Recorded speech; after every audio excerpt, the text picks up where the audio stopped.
So the guys do a lot of training in how to tie on and how to fall, but at the end of the day, you're still strapping on to the back of a beast.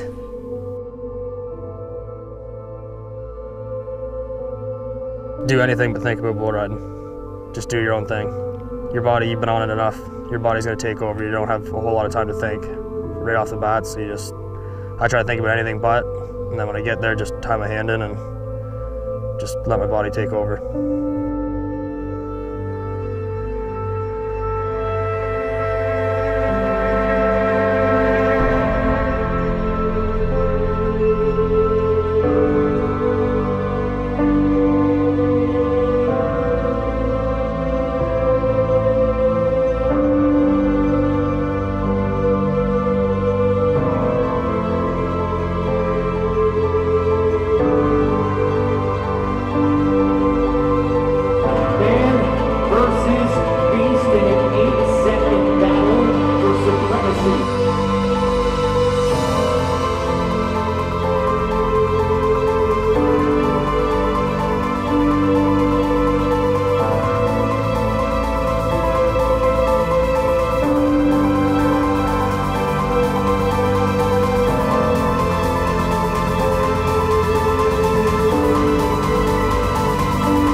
So the ride's not over when you hit the ground. The ride's over when you're out of the ring.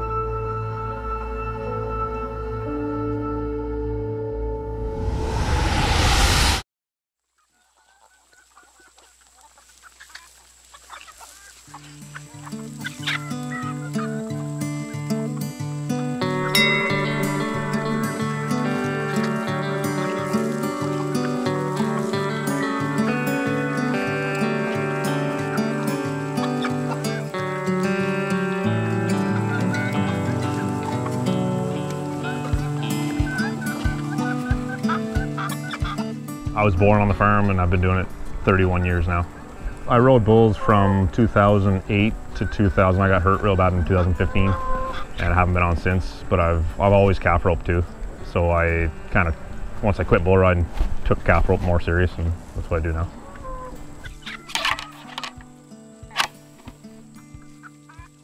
I wanted to be a bull rider when I was like 4 years old. I watched the movie 8 Seconds and that's all I've ever wanted to do since then. The most difficult thing would probably be like, you're always sore as a rule. Just, you gotta look past it and keep riding. It's like, it doesn't matter even if you're a good bull ride, even you get off clean and everything, your arm's sore, your legs are sore. So you just battle it through that to get on down to the next one, I guess. Like Jake, he'll go out there with those PBR bulls and scratch their head and play with them and fuck around. They're like this, the dangerous ones are the ones that just like doing what they're doing underneath, they don't care. You know, those screw loose. Yeah, they're just damn straight on top of you. But like when you're actually riding, there's like 3 different ways you can build, 2 different ways. It's like you come around, and then you go like that. Okay. But there's another wrap called the suicide wrap, which is what I've been using lately. It's like that. It just helps you hang on. Like you can't, and like my pinky's not big enough for my rope. It's got like, you can get different thicknesses. So like my pinky's too small to get around the one I have, so I do this. But like the only problem with this one is like if your hand rolls over and you get hung up and you're like this rope's tight, you can't open your hand until you get a hold of that tail. But you can get still hung up this way too. Like if your hand rolls over, you still can't let go. Just this way, because it's a little lower. Yeah. You're locked in there. You can't go anywhere. Yeah. So my very first year, and I started riding in 2016. It started pretty slow, and then I started getting onto it and started riding a lot better. Ended up winning the finals and the year end. So I won 2 buckles, saddle, a couple coats and stuff. But yeah, it was a good year. I got pretty spoiled my first year, and I absolutely love doing this. Every day is something different. You're never bored. You get to be with animals all day, and like working with the fish it's a lot of fun. So I would not trade any of this for a desk job.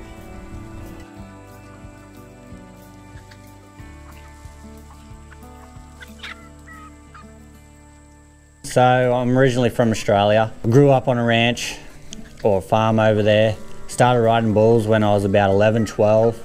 Rode bulls till I was 25, 26. And then from there I started contracting. I've always been with the buck and bulls. I started buying bulls when I was 13 and just used them for practicing, and took them to a few little rodeos. When we're at home to when you're on the road, it's totally different. At home, bulls are more relaxed, just like human beings being at home. So it's in the morning, we do chores, everything gets fed, checked over, they're in all their big pens, so they're okay. When you're on the road, it's a little bit more hands-on. So you're on the road, you want to keep, they're an athlete, right? So they're on a special feed program to keep healthy, to handle the traveling and everything. So we start chores around 7 o'clock. They get about 10 pounds of grain, about 10 pounds of hay. Their water gets cleaned out every second day, so you're always filling up the water. Exercise them in the afternoon, and then we feed them another 10 pounds of grain, about 10 pounds of hay.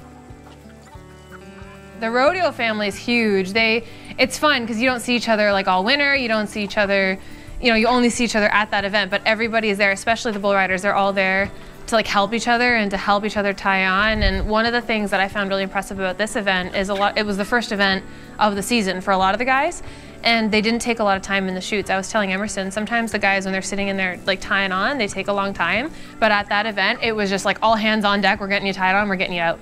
So I really found that was cool. And the rodeo family in general, like when anything goes wrong or anybody needs help, or everyone's just there. So like I know last year there was like someone's trailer caught fire on the way home from a rodeo, and like everybody stopped to like help her get her horses home and unloaded and safe. So it's nice to know that you're there and everyone's rooting for you, no matter how competitive you are with each other.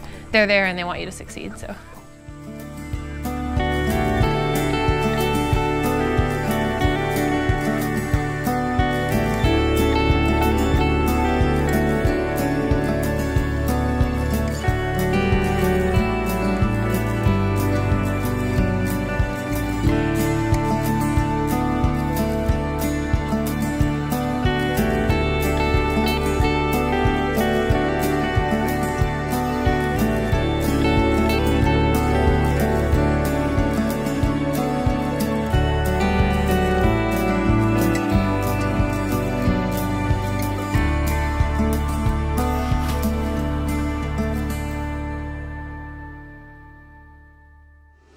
Tonight, we are headed to the 2019 Bull Riding and Barrel Bash by Black Creek Rodeo. We sponsored the event, so we got a banner there, and we're gonna film the whole thing. We're gonna vlog the whole thing. You gotta make it out to the events. You gotta support the locals.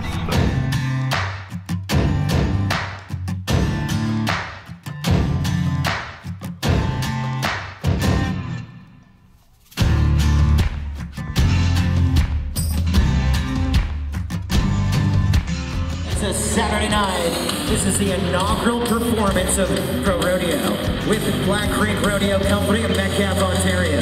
Tonight it is the Metcalfe Bull Riding and Barrel Bash. Top-ranked cowboys, top-ranked animal athletes, and some pretty cowgirls as well. It happens inside a rodeo town, Metcalfe, Ontario, and we want to know, are you ready for bull riding tonight?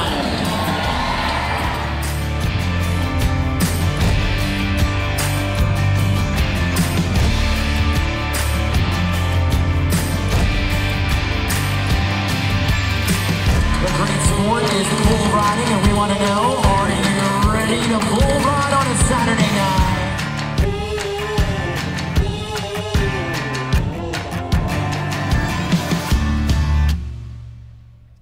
They are the modern-day gladiators of Pro Rodeo. Metcalfe, Ontario, make some noise for your bull rider! So we turn it down to Black Creek Rodeo Center Alley, number 576. Comes in to say hello to the bull riding fans here on Saturday night. This is Cork Silker, a bull that weighs 1,750 pounds.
do anything but think about bull riding. Just do your own thing. Your body, you've been on it enough.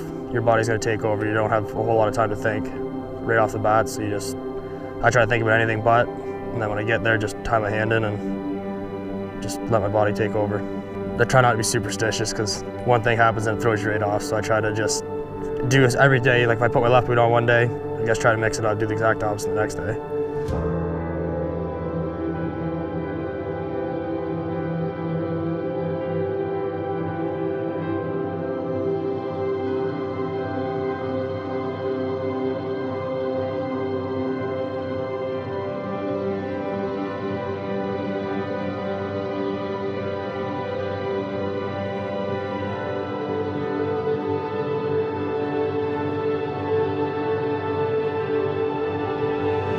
First 2 or 3 jumps, you don't really know what's happening. It's just, you're just reacting.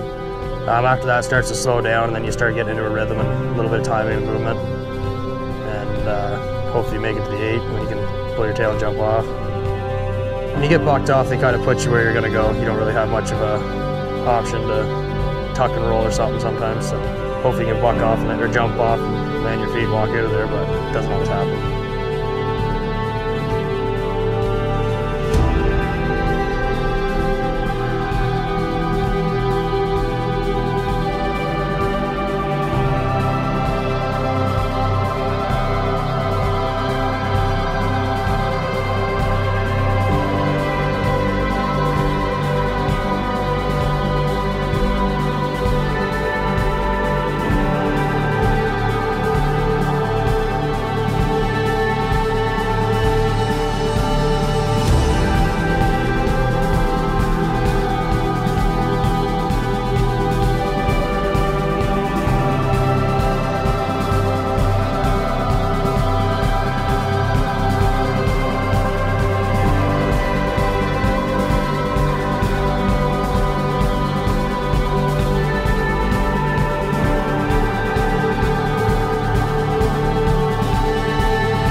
Bye.